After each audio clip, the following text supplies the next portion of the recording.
পৃথিবীতে একজন মানুষই শুধু জানতেন যে তিনি পৃথিবীতে কতদিন বাঁচবেন, সেটা হচ্ছে সাইয়েদনা আদম আলাইহিস সালাম। ওনাকে বলে দেওয়া হয়েছিল তুমি পৃথিবীতে বাঁচবে 1000 বছর। সাইয়েদনা আদমের সামনে অনেকগুলো রূহ রাখা হলো। সাইয়েদনা আদম বললেন এরা কারা? আল্লাহ বললেন তোমার বংশধর। সাইয়েদনা আদম বললেন আল্লাহ ওই যে একটা রূহ দেখা যায় এটার নাম কি?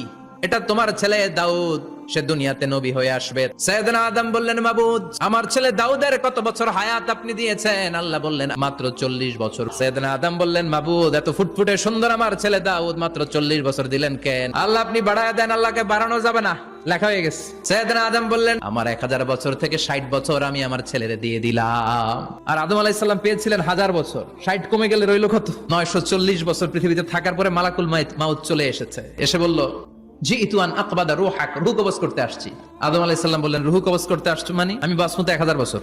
মালাকুল মাউত বললেন না না, ওই যে আগের কথা স্মরণ করেন আপনি 60 বছর দিয়া দিয়েছিলেন। কয় না আমি দেই নাই। মালাকুল মাউত বলে আল্লাহ ঘটনা দেখেন দিয়া কয় দেই নাই। আল্লাহ কয় থাক কথা কইস না, আয়া পর। ভুলে গেছেন উনি। সেদিন থেকে আল কিতাব ওয়া শুহুদ মানে লিখে রাখার সিস্টেম আর সাক্ষীর সিস্টেম চালু হয়েছে।